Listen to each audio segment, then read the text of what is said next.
Bonjour tout le monde. Aujourd'hui, dans un info négo spécial vote de grève, on vous donne les informations que vous avez besoin d'avoir avant de vous prononcer sur l'adoption de moyens de pression lourds pouvant mener jusqu'à la grève. Vous pouvez aller à l'adresse qui apparaîtra au bas de l'écran pour avoir toutes les informations sur quand vous allez pouvoir vous prononcer sur cette question-là.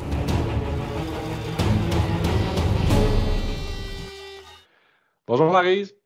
Oui, bonjour Julien.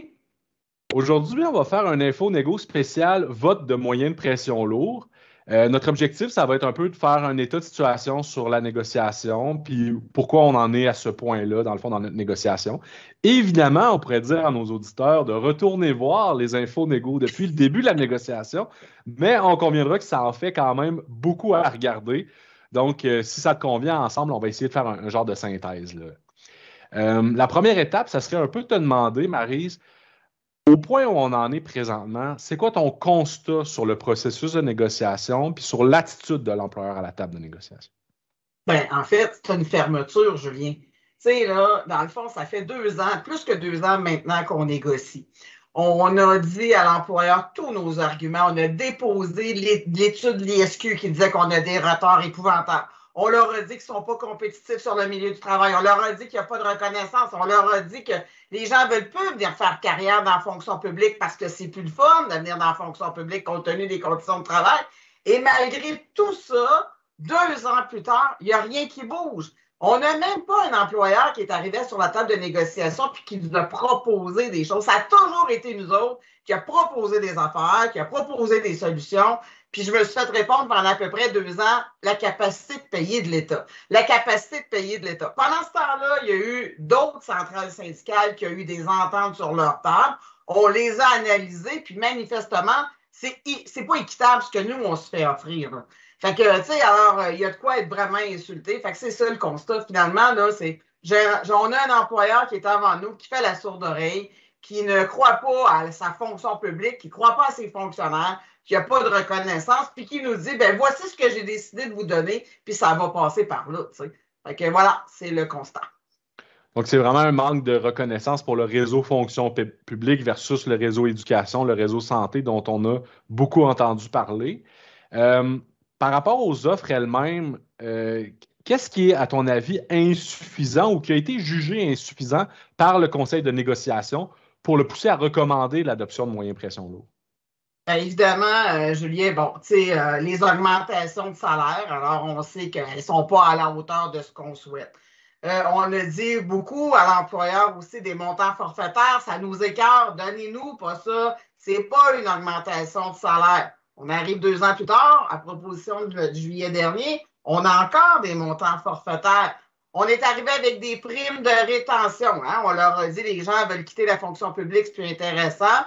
L'employeur arrive avec des primes de rétention, mais pas pour tous les corps d'emploi, on s'en souviendra, pour très peu de personnes. Puis en plus de ça, c'est même pas intéressant, 5 t'sais. Alors que chez les ouvriers, pour des problèmes similaires de rétention, on est à 10 Pourquoi les fonctionnaires moins que les ouvriers? Fait que tu comprends, fait que c'est tout ça mis ensemble que le conseil de négociation a jugé que c'était inacceptable puis qu'il n'y en avait pas encore assez sur la table. Fait que, voilà.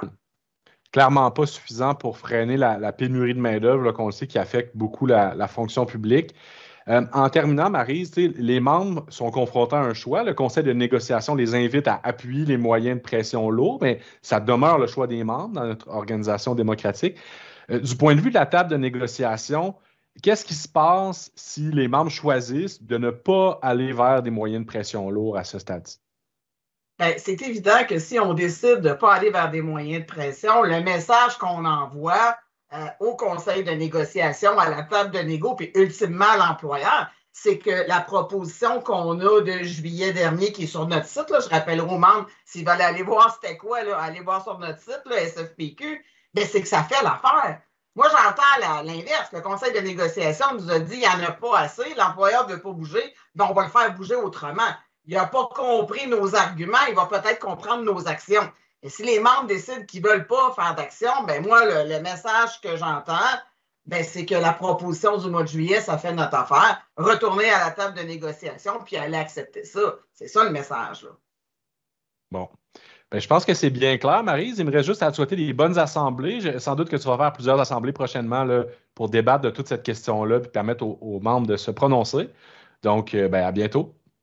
Merci.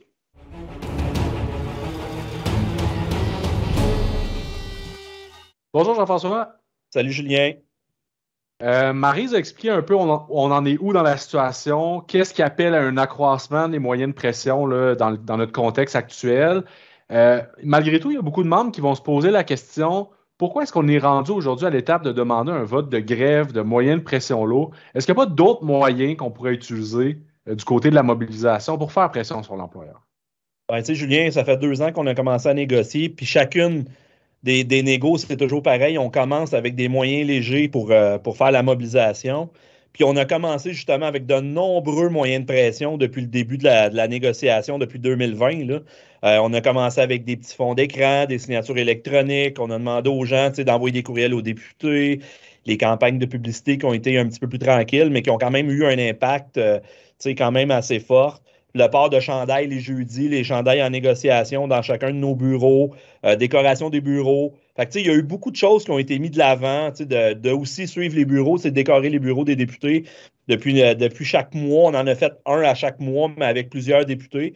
Fait que c'est quand même des actions symboliques, c'est des actions qui sont là, c'est des actions légères, mais ça ne suffit plus en ce moment. Je pense que Marie nous a pas mal expliqué qu'en ce moment, la négo, elle accroche. La négo, on est face à un mur en ce moment, puis là, c'est là qu'il va falloir augmenter les moyens de pression. Là. Donc, ça passe par des moyens de pression lourds. Quand on dit se prononcer sur des moyens de pression lourds pouvant aller jusqu'à la grève, est-ce que ça veut dire que si les membres votent en faveur de ça dans les prochaines semaines, il va nécessairement y avoir des journées de grève qui vont être tenues? Non, pas nécessairement, Julien, parce que la tournée commence le 31 janvier, elle se termine le 4 mars. Pendant toute cette période-là, on est déjà à préorganiser notre calendrier pour faire des moyens d'action qui sont plus lourds que ce qu'on a déjà fait. Suivre les ministres, suivre les agendas des ministres pour aller justement les déranger quand c'est possible en présentiel. D'aller voir ce qu'ils font sur le terrain. On veut aussi faire quelques campagnes téléphoniques pour déranger un peu les bureaux de députés et les bureaux de ministres pour poser des questions. On va avoir des gens pour pouvoir le faire. Mais non, c'est pas.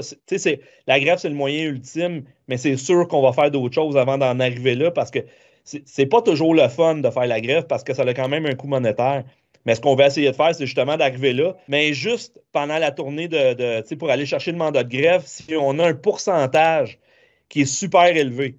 Je rêve en couleur, mais disons qu'on aurait 99,8 pour le mandat de grève. Déjà ça, en le mettant dans un communiqué de presse puis en l'envoyant à tous les médias au Québec, c'est déjà un gros moyen de pression parce que le gouvernement, lui, va le voir puis il va faire comme wow, ils ont un taux de participation élevé, puis en plus, leur taux d'acceptation du mandat de grève est très élevé, sont sérieux, sont déterminés cette fois-ci. Fait juste ça, là, c'est un moyen qui est extrêmement intéressant, qui nous coûte à peu près rien, mais ça va déjà lancer un premier message au gouvernement que les fonctionnaires en ce moment, ils sont prêts comme jamais. Là. Tu parles de coût, Jean-François. Inévitablement, quand on parle de journée de grève, il y a un coût. Hein. Bien sûr, on ne travaille pas, on n'a pas de rémunération pour ces journées-là. Est-ce qu'il y a du côté du SFPQ des compensations de grève qui sont prêtes? Si oui, ça représente quel montant? Puis est-ce qu'on en a suffisamment en réserve pour les journées qu'on pourrait tenir là, dans les prochains mois? Bien, ta question est excellente, Julien. Oui, il y a une compensation. L'accréditation fonctionnaire, depuis 2 ans, cotise à un fonds spécial de cotisation qui est de 0,7 des salaires. On est depuis 2 ans après cotiser à ce fonds-là qui va être utilisé si on tombe en grève demain matin pour donner une compensation de 100 par personne présente aux activités ou à une ligne de piquetage. C'est important, il faut être présent. Avoir 100 qui est non imposable, qui n'est pas le salaire moyen qu'on a dans la fonction publique pour une journée de travail, mais qui est largement suffisante à comparer du 20 qu'on a normalement si on n'avait juste pas de compensation spéciale. Mais oui, on a de l'argent de cumulé, puis avec ça, je ne donnerai pas le montant parce qu'on essaie de garder ça le plus secret possible parce que, on ne veut pas le dire au gouvernement qu'on a des gros montants astronomiques, mais je peux vous dire une chose, pour les 10 jours qu'on demande de grève, on a assez d'argent pour pouvoir se les payer sans être obligé de continuer à cotiser après ça. Fait que je peux vous dire qu'on est en voiture cette fois-là. On a de l'argent suffisant pour tenir le coup. Puis on a aussi de l'argent pour faire d'autres moyens de pression dans les prochaines semaines puis les prochains mois, là. Parfait. Jean-François, on entend parfois une genre de rengaine là, de personnes qui disent oui, mais vous savez, quand on fait une journée de grève ou quelques journées de grève, au final, le gouvernement fait des économies, puis c'est ça qui va nous redonner par la suite. Tu sais, dans le fond, c'est comme si la grève, certaines personnes considéraient qu'elle n'était pas rentable. Comment tu réagis, dans le fond, face à cette espèce de rumeur-là qui circule, là? Ben, si tu prends ton calcul sur une semaine ou sur 2 semaines ou sur ton mois, c'est sûr que tu as une perte parce que tu l'as calculé sur une courte période. Mais sur une longue période, je donne un exemple fictif, mais que tu vas chercher 2 par année, puis qu'il te reste 20 ans à travailler, ce 2 %-là, il est récurrent à chaque année. Fait que donc, il vient compenser pour ta journée de grève que tu as fait, puis elle a un coût aussi qui est pas mal plus intéressante pour vous autres, pas à court terme, mais à long terme. C'est sûr que si demain matin, vous nous dites, ben moi, je prends ma retraite vendredi, puis que vous êtes un jeudi, puis que vous tombez en grève le jeudi, c'est sûr que pour vous, elle a un coût direct. Mais reste que dans tout ça, si dans le passé, toutes les grèves qui ont eu lieu n'avaient pas eu lieu, bien probablement que notre salaire, déjà que on s'entend qu'il n'est pas très, très élevé, on est les plus bas salariés du secteur public, bien probablement que nos salaires seraient encore plus bas que ça s'il n'y avait pas eu ces journées de grève-là. Fait qu'il ne faut pas le calculer sur une courte période, il faut le voir comme un investissement. Parce que si on le prend à court terme, c'est sûr qu'on va le prendre comme une perte. Mais pour le gouvernement non plus, ce n'est pas une économie. Il faut quand même le calculer parce que pour eux, la masse salariale va augmenter. Si on n'a pas d'augmentation salariale, ben la masse salariale n'augmente pas. Mais si tu as un 2 sur une masse salariale, je dis ça effectivement, mais mettons sur 100 millions, ben c'est quand même un montant qui est récurrent chaque année. Puis ce montant qui est récurrent là chaque année, mais il faut que tu calcules en plus le 2 que tu as par année, puis il est cumulable. Fait que je veux dire, pour le gouvernement aussi, ce n'est pas une économie. Quand les gens disent que c'est une économie, c'est pas vrai. C'est quand tu le calcules à court terme que c'est une économie. Mais à long terme, c'est payant pour les membres de faire une journée de grève, si bien sûr on l'a fait. Mais il ne faut jamais le calculer à court terme, Julien, de cette façon-là. Parfait, Jean-François. En terminant, peut-être te poser la question. On sait que le conseil de négociation qui représente les membres fonctionnaires, qui est composé de fonctionnaires, recommande l'adoption de moyens de pression pouvant aller jusqu'à la grève. Mais ultimement, Jean-François, ce sont les membres qui prennent cette décision-là. Est-ce que le SFPQ est prêt à suivre ses membres, peu importe la décision qui va être prise, et malgré, dans le fond, la recommandation là, de leur conseil de négociation? Ta question est excellente, Julien. La base du syndicalisme, c'est basé justement sur la démocratie directe. C'est les membres qui vont décider si le mandat de grève est donné ou pas. Nous, on n'a pas le choix de s'adapter à ça parce que nous, comme organisation syndicale, on ne peut pas tourner à gauche ou à droite sans que les membres nous le disent. Parce que nous, on travaille pour vous autres. Puis c'est vous autres, les membres, qui allez décider du mandat qui sera donné ou pas à la fin de la tournée le 4 mars. Nous, ce qu'on espère, c'est que ça soit positif, qu'on puisse aller jusqu'au bout de cette négociation-là. Mais ce n'est pas nous autres qui décidons pour vous autres. Nous, on vous donne les éléments, on vous donne l'information le plus directement possible, mais c'est à vous autres à la fin de décider. Ça va être les membres qui vont avoir le vote à prendre jusqu'au 4 mars là, pendant toute notre tournée de 5 semaines. Là. Parfait, Jean-François. Je te remercie beaucoup. Merci beaucoup, Julien. Parfait, merci. Merci d'avoir été des nôtres. Vous pouvez aller à l'adresse qui apparaît au bas de l'écran pour avoir toutes les informations sur le moment où vous allez pouvoir vous prononcer sur l'adoption de moyens de pression lourds pouvant aller jusqu'à la grève.